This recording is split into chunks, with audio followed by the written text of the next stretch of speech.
प्रधानमंत्री नरेंद्र मोदी की नेतृत्व वाली केंद्र सरकार संसद के बजट सत्र में ही नारी शक्ति वंदन अधिनियम में बदलाव करने जा रही है। संशोधन लाने के लिए पूरी तरीके से तैयार हो चुकी है। इसे लेकर सरकार सभी राजनीतिक दलों के साथ बातचीत कर रही है। केंद्रीय गृह मंत्री अमित शाह ने एनडीए के पार्लियामेंट्री फ्लोर लीडर्स की बैठक की और सूत्रों के मुताबिक 2029 के लोकसभा चुनावों में ही महिला आरक्षण लागू हो जाएगा। 2011 की जनगणना को परिसीमन के लिए बेस ईयर माना जाएगा और इसी के आधार पर परिसीमन पर प्रक्रिया पूरी की जाएगी। परिसीमन के बाद लोकसभा सदस्यों की नई संख्या 816 हो जाएगी, जिसमें से 33% सीट महिलाओं के लिए रिजर्व की जाएगी। झारखंड अगर बात करें तो सीट 81 से बढ़कर 108 के करीब हो जाएगी और 243 से बढ़कर 324 के हो जाएगी बिहार विधानसभा की सीटें। इस संशोधन को लागू करने के लिए आपको बता दें, सरकार 2 बिल लाने की तैयारी में है। एक बिल में डिलिमिटेशन कमीशन बनाने के लिए लाया जाएगा और जिसके तहत डिलिमिटेशन कमीशन सेटअप किया जाएगा और दूसरा बिल नारी शक्ति वंदन अधिनियम में संशोधन के रूप में लाया जाएगा। इसके तहत पुराने बिल में संशोधन किया जाएगा, क्योंकि पुराने बिल के मुताबिक ये कानून आगामी होने वाले डिलिमिटेशन प्रोसेस के बाद लागू होना था।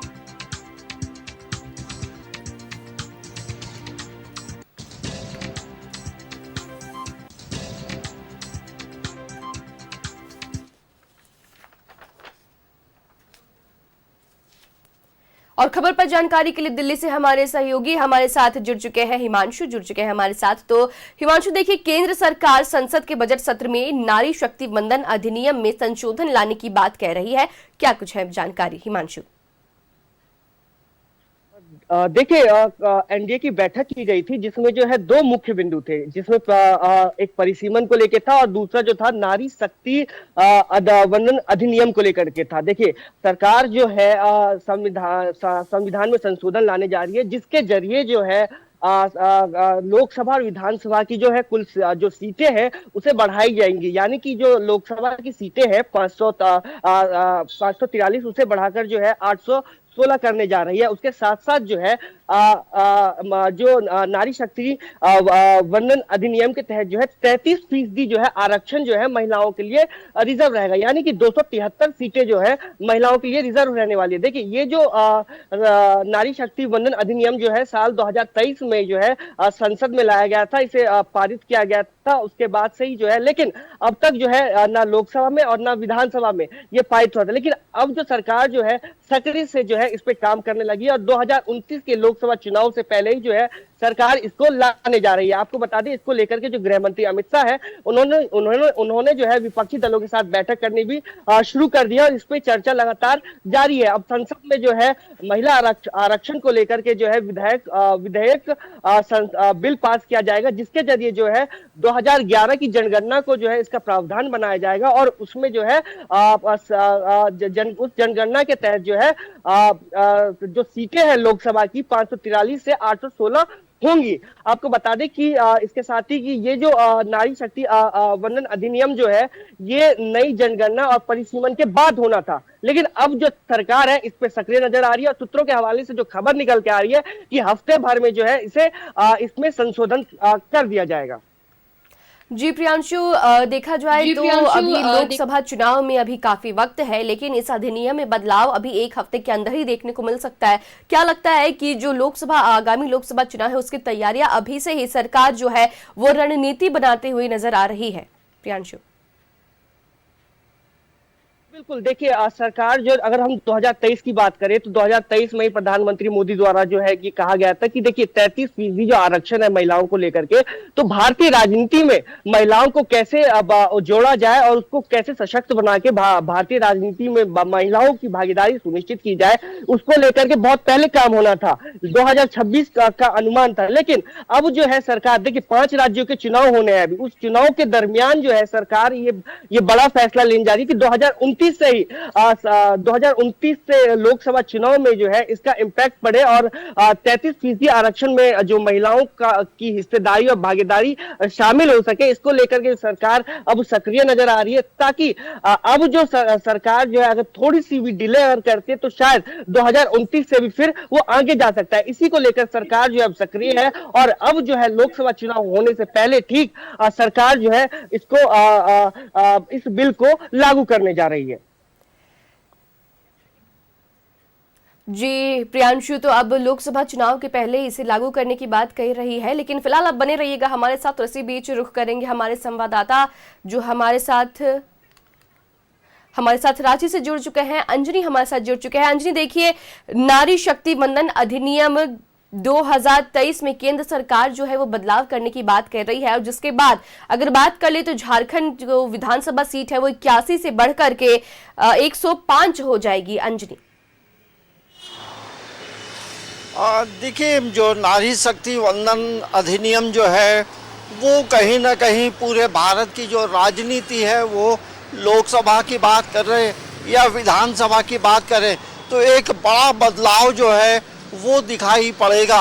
और ये जो बड़ा बदलाव होगा उसमें जो आधी आबादी नारी शक्ति की जो बात होती है उन्हें और पावरफुल बनाने की बात है और ज़मीनी धरातल में उतारने की भी बात है, क्योंकि अभी तक यदि हम देखते हैं तो ज़मीनी धरातल पे जो 33% आरक्षण की जो बात है वो उतरी नहीं है। लेकिन अब केंद्र सरकार यानी मोदी की जो सरकार है, जो मोदी का कैबिनेट है, वो अब इन चीज़ों को लेकर चाहता है कि 2029 में जो लोकसभा के चुनाव होंगे या किस विधानसभा के भी चुनाव होंगे तो ये इन चीज़ों को ज़मीनी धरातल पे व्यवहारिक रूप से उतारा जाए। और जो संख्या बढ़ने की जो बात है, यदि हम लोकसभा की बात करते हैं तो लोकसभा में अभी 545 के का ये सीट है, तो ये जब बढ़ेगा तो लगभग 816 के करीब ये सीट होगी। और उसमें जो है देखेंगे 816 में 272 जो सीटें होंगी वो महिलाओं के लिए आरक्षित होंगी। मतलब भारतीय नारी को जो है राजनीति में और पावरफुल बनाने की बात है, अच्छी पहल है। और इन चीज़ों को लेकर देखेंगे तो ऑलमोस्ट जो है सभी पॉलिटिकल पार्टी जो है इन चीज़ों में केंद्र सरकार का समर्थन करते नज़र आ रही है। भले कुछ दल जो है पूरी तरह से बातों को नहीं कह पा रहे हैं, लेकिन अब जब ये इन चीज़ों की होने की बात है तो ये 2011 का जो जनगणना है उसको एक आधार बनाया जाएगा। आपका जो सवाल था कि झारखंड की राजनीति में इसके क्या पॉलिटिकल इम्पैक्ट पड़ेंगे, जाहिर सी बात है जब आरक्षण की बात है, महिलाओं को आगे बढ़ाने की बात है, तो झारखंड में 81 लोकसभा की सीटें हैं और एक सीटें मनोनयन होता है एंग्लो इंडियन का। तो 81 जो सीटें हैं वो बढ़कर अब हो जाएंगी 105। मतलब झारखंड में कई विधानसभा जो है वो अलग अलग टुकड़ों में बटेंगे। तो उसमें भारतीय नारी मतलब झारखंड की जो महिला राजनीति में आगे एम्बिशन रखती है आगे बढ़ने का, तो उन्हें एक बड़ा रास्ता मिलेगा। लेकिन जब ये तमाम जो चीज़ें होंगी तो उसके पॉलिटिकल इम्पैक्ट भी होंगे, सोशल इम्पैक्ट भी होंगे, साइकोलॉजिकल इम्पैक्ट होंगे और समाज बदलेगा। महिलाएं जो राजनीति में बहुत खुलकर नहीं आना चाहती हैं और जब संख्या बढ़ेगा तो वो आगे बढ़ेंगी। और हमें लगता है झारखंड में कांग्रेस हो, जेएमएम हो, आरजेडी हो, वाम दल हो, तमाम दलों को जो है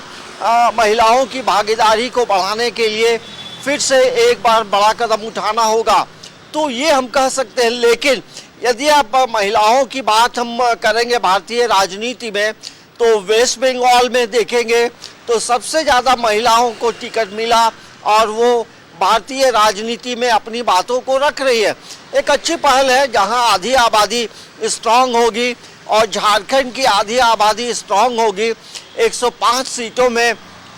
33% जो आरक्षण होगा तो जाहिर सी बात है उनका शक्ति बढ़ेगा, उनकी संख्या बढ़ेगी। और ये हम जरूर कह सकते हैं कि झारखंड में आने वाला जो विधानसभा का चुनाव होगा तो परिसीमन भी होगा और परिसीमन के बाद ये तस्वीर जो है श्रेया पूरी तरह से बदलेगी। तो हमें लगता है कि भारतीय राजनीति का एक बड़ा बदलाव जो है आने वाले समय में होने जा रहा है। उसके क्या फॉर्मेट होंगे अभी सभी बातों को लेकर बातें निकल कर नहीं आ रही, लेकिन एक बात ये जरूर कहा जा रहा है, यदि कोई महिला आरक्षित जो सीटें होंगी वो 3 साल के लिए होंगी, उसके बाद रोटेशन हो सकता है। तो अभी इसमें कई अलग अलग बिंदुओं पे विचार होगा। तो हमें लगता है ये संशोधन होने के बाद इसका जो स्वरूप है वो पूरी तरह से बदलेगा और भारतीय राजनीति को हम लोग बदलते भी देखेंगे। श्रेया जी अंजनी, तो फिलहाल इस अधिनियम में संशोधन के लिए थोड़ा वक्त है, लेकिन बने रहिएगा आप हमारे साथ और इसी बीच रुख करेंगे हमारे सहयोगी पटना से हमारे साथ रोहित जुड़ चुके हैं। रोहित, देखिए नारी शक्ति वंदन अधिनियम 2023 में जो है वो बदलाव की बात सामने आ रही है और ऐसे में बिहार में जो अभी विधानसभा सीटें हैं 243 वो बढ़कर 324 हो जाएंगी और इसमें जो आधी आबादी है उसे जो है वो और मजबूत करने के लिए ये पहल की जा रही है। रोहित जी बिल्कुल श्रेया, देखिए सूत्रों के हवाले से बड़ी खबर निकलकर सामने आ रही है। नारी शक्ति वंदन अधिनियम जो 2023 था, अब उसको संशोधन करने की तैयारी में पूरी तरीके से केंद्र सरकार जुट गई है। देखिए परिसीमन का जो शर्त था, अब उस शर्त को हटाने की तैयारी में केंद्र सरकार जुट गई है। एनडीए के घटक दलों की एक बड़ी बैठक भी हुई है केंद्रीय गृह मंत्री अमित शाह के नेतृत्व में और सीधे तौर पर देखिए 2011 के जनगणना के आधार पर परिसीमन के शर्त को हटाया जाएगा और जब परिसीमन का शर्त हटेगा तो देखिए 33% जो विधानसभा और लोकसभा की जो सीटें होगी वो बढ़ जाएगी। यानी कि सीधे तौर पर कहा जाए तो देखिए अगर बिहार की बात की जाए तो बिहार में कुल 243 जो विधानसभा की सीटें हैं वो बढ़कर 324 के करीब आसपास पहुंच जाएगी। तो वहीं अगर लोकसभा की बात की जाए तो देखिए लोकसभा में कुल बिहार में अगर 40 सीटें हैं तो वो भी लगभग करीबन 58 जो होगी वो लोकसभा की जो सीटें होगी वो पहुंच जाएगी। देखिए 2011 जनगणना के आधार पर इस पूरे जो अधिनियम को संशोधन करने की जो तैयारी में है वो केंद्र सरकार जुट गई और ऐसे में सीधे तौर पर अगर देखा जाए तो राजनीतिक में महिलाओं की जो हिस्सेदारी है वो बढ़ जाएगी और अब 33% अगर बात की जाए तो देखिए अगर पूरे ऑल ओवर लोकसभा सीटें की बात की जाए तो पूरे ऑल ओवर में 816 जो लोकसभा की सीटें हो जाएगी, पूरे देश में वो हो जाएगी। तो कहीं ना कहीं देखिए नारी शक्ति वंदन अधिनियम जो 2023 था, अब उस नियम में अब उस अधिनियम में पूरी तरीके से संशोधन करने की तैयारी में केंद्र सरकार जुट गई है और सीधे तौर पर अगर इसमें इस अधिनियम में जब संशोधन होता है तो महिलाओं की जो हिस्सेदारी होगी, महिलाओं का जो आरक्षण का जो दायरा होगा वो बढ़ जाएगा। यानी कि 33% महिलाओं की हिस्सेदारी अब राजनीतिक में हो जाएगी। यानी कि विधानसभा की सीटें भी बढ़ेगी, लोकसभा की सीटें भी बढ़ेगी और उसमें महिलाओं की जो हिस्सेदारी है वो बढ़ जाएगी। महिलाओं के लिए जो आरक्षित सीटें होगी यानी कि 3 बार के लिए महिलाओं की जो आरक्षित सीटें होगी वो भी हो जाएगी। तो सीधे तौर पर कहा जाए तो जिस तरीके से नारी शक्ति वंदन अधिनियम 2023 में अगर संशोधन होता है तो उसके बाद महिलाओं की हिस्सेदारी बढ़ेगी और 33% बढ़ेगी, जिसमें लोकसभा और विधानसभा दोनों की जो सीटें हैं वो बढ़ जाएगी और 2011 के जनगणना के आधार पर परिसीमन का जो शर्त है वो भी हटाने की बात चल रही है। श्रेया जी रोहित, बने रहिएगा हमारे साथ, लेकिन एक बार फिर से रुख करेंगे दिल्ली से हमारे सहयोगी हमारे साथ प्रियांशु जुड़े हुए हैं। तो प्रियांशु, मैं ये सवाल आपसे कहना चाहूंगी कि देखिए दिल्ली की जो मुख्यमंत्री है वो खुद एक महिला है, रेखा गुप्ता है मुख्यमंत्री, और ऐसे में जब ये अधिनियम लागू होगा तो क्या जो महिलाएं अभी राजनीति में जो इंटरेस्ट रखती है, क्या लगता है कि वो भी खुल के कहीं ना कहीं राजनीति में अपनी हिस्सेदारी में आगे आएंगी? हिमांशु देखिए साल 2023 में जब ये अधिनियम जब ये बिल लाया गया था तो इस बात पे खास ध्यान दिया गया था कि महिलाओं को सशक्त बनाया जाए, भारतीय राजनीति में कैसे महिलाओं को जोड़ा जाए। इसीलिए जो है ये जो बिल है वो लाया गया था कि कैसे 33% आरक्षण देकर के जो है महिलाओं की सीट सुनिश्चित की जाए। देखिए आपने बात कही कि दिल्ली की मुख्यमंत्री अभी सीएम है, रेखा गुप्ता है। तो उससे अब देखें तो दिल्ली में भी जो है दिल्ली की राजनीति में भी जो है जो महिलाएं काफी सक्रिय है राजनीति में, उनको एक तरीके से मौका मिलेगा राजनीति में खुल के आने का, और ताकि और उसके साथ साथ वो चुनाव लड़ सके और महिलाओं की आवाज बन सके, और अपनी उन जो समस्याएं, जिन समस्याओं से महिलाएं जूझ रही होती है, उनकी बातों को संसद में कहें या फिर यूं कहें विधानसभा में, वो उन बातों को उन महिलाओं की बातों को अपने जरिए वो संसद या विधानसभा में रख पाए। देखिए दिल्ली के लिए दिल्ली नहीं बल्कि देश भर के लिए जो है काफी फायदेमंद साबित होने वाला है, क्योंकि ये जो नारी शक्ति वंदन अधिनियम जो है, ये यही सोच के लिया गया था कि भारतीय राजनीति में कैसे महिलाओं को सशक्त बनाया जाए, उन्हें कैसे जोड़ा जाए, उनको कैसे उनकी सीटों को कैसे सुरक्षित किया जाए। इसीलिए ये आरक्षण लेके सरकार लाई थी, ताकि महिलाएं जो है अधिकांश तौर पे इस राजनीति से जुड़े वो निकले, और जो एक सीमित दायरे तक ही रहती हैं, घरों तक ही रहती है, उनके दिलो दिमाग में जो चीजें रहती है, क्योंकि देखिए श्रेया कि महिलाएं जो होती हैं वो कहीं ना कहीं राजनीति के साथ साथ उन्हें और भी बहुत सारी चीजों का अनुभव होता है, ये ध्यान देने वाली बात है। इसलिए जो है उनको सशक्त बनाने के लिए, उनके अनुभवों को देश के सामने लाने के लिए, उनको जागरूक करने के लिए प्रधानमंत्री मोदी द्वारा जो है 2023 में फैसला लिया गया था कि 33% जो है आरक्षण जो है महिलाओं के लिए लिया जाएगा, और ये देश के लिए एक बड़ा फैसला है, और महिलाओं को जागरूक करने के लिए, महिलाओं को आगे लाने के लिए केंद्र सरकार का ये एक बड़ा अच्छा फैसला है और सराहनीय फैसला है, जिससे जो महिलाएं देश भर की, दिल्ली नहीं पूरी देश भर की महिलाएं जो है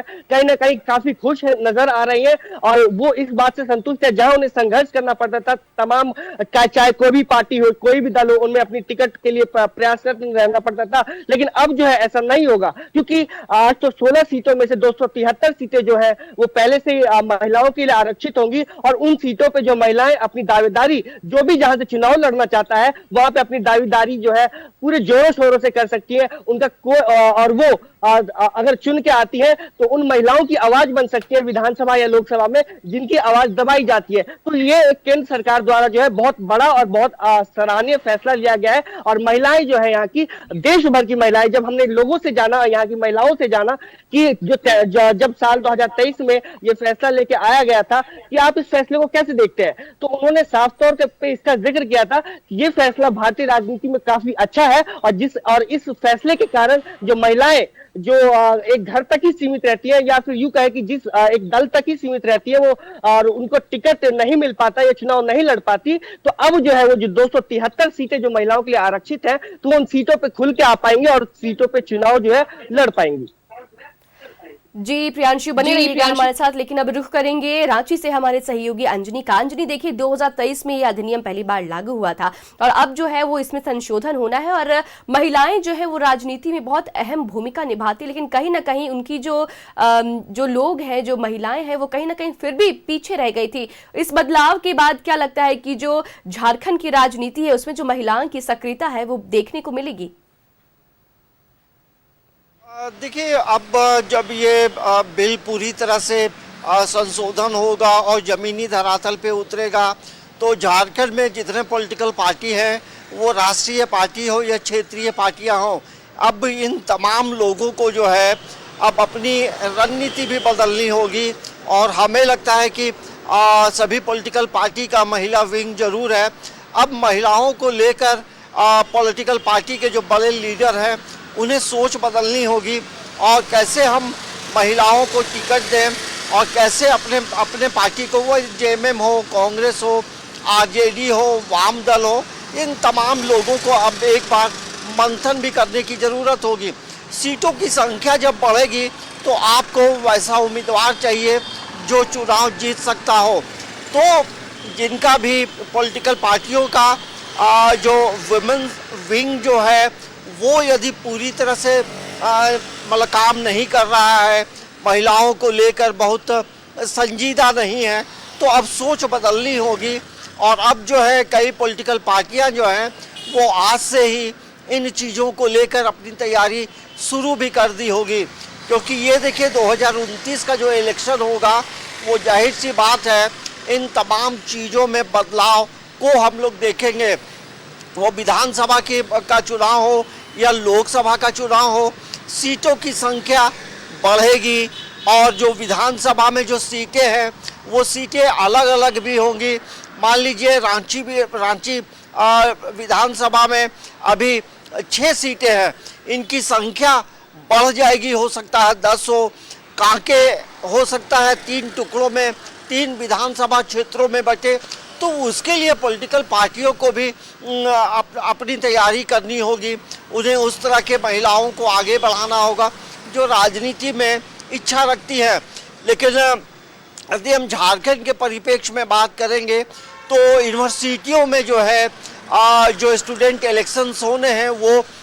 2019 के बाद नहीं हुए हैं। तो हमें लगता है कि राजनीति की जो पहली पाठशाला है वहाँ भी अब इलेक्शन कराने के लिए राज्य सरकार, राजभवन या यूनिवर्सिटी को जी अंजलि, तो सोचना अब जो होगा, है ये जब क्योंकि ये अब आने अधिनियम वाले समय लागू में हो बदलाव। जाएगी तो देखने वाली बात होगी कि क्या जो यहाँ पर क्षेत्रीय और राज्य स्तर पे जो पार्टियां हैं वो जो अपने विमेन विंग है उनका वो उसको कितनी सशक्त बनाती है और महिलाओं को जो है वो कितना आगे लेके आती है। बने रहिएगा हमारे साथ, लेकिन एक बार रुख करेंगे हमारे सहयोगी पटना से हमारे साथ जुड़े हैं रोहित, हमारे साथ जुड़े हुए हैं। रोहित, देखिए एक बहुत बड़ा बदलाव है और देश में है जो बिहार में जो राजनीति में जो महिलाएं हैं उनकी सक्रियता बहुत कम देखने को मिलती है, लेकिन अब जो कि 33% आरक्षण लागू हो जाएगी, संशोधन भी हो जाएंगे, तो क्या लगता है महिलाएं जो है वो खुलकर आगे आएंगी? रोहित, देखिए जब से नारी शक्ति वंदन अधिनियम 2023 में अगर संशोधन अगर केंद्र सरकार करती है तो महिलाओं के लिए केंद्र सरकार का यह बड़ा फैसला होगा, ऐतिहासिक फैसला होगा। क्योंकि देखिए अगर बात बिहार की जाए तो बिहार में महिलाएं जो है वो राजनीति में पूर्ण रूप से सक्रिय नहीं है, लेकिन जब ये परिसीमन का शर्त हटेगा, जब 2023 अधिनियम में जब संशोधन होगा उसके बाद आरक्षण का जो दायरा है वो बढ़ जाएगा। देखिए तमाम पॉलिटिकल पार्टियों की अगर बात की जाए तो तमाम राजनीतिक पार्टियों में महिला विंग जो है वो देखने को मिलता है, लेकिन जब महिलाओं को लेकर केंद्र सरकार का ये बड़ा फैसला होगा और जो महिलाएं होगी वो अब राजनीति में कहीं न कहीं अब बढ़ चढ़ कर हिस्सा लेगी। देखिए महिलाएं राजनीति में देखने को मिलती है लेकिन महिलाओं की उतनी हिस्सेदारी नहीं हो पाती है। अगर बात की जाए पुरुषों की अपेक्षा महिलाओं की जो संख्या होती है, जो उनको सीट देना चाहिए वो सीट काफी ज्यादा कम मिल पाती है। तो ऐसे में जब संशोधन होगा तो सीधे तौर पर अगर देखा जाए तो महिलाओं की जो 33% जो आरक्षण की बात की जा रही है जब वो बढ़ाया जाएगा तो बिहार की राजनीति में महिलाओं की जो भूमिका है, जो सक्रियता है वो बहुत कम देखने को मिल रही है, लेकिन ये देखने वाली बात होगी कि इस संशोधन के बाद क्या महिलाएं सक्रिय राजनीति में खुलकर आती है। फिलहाल आप सबका हमारे साथ जुड़ने के लिए बहुत शुक्रिया।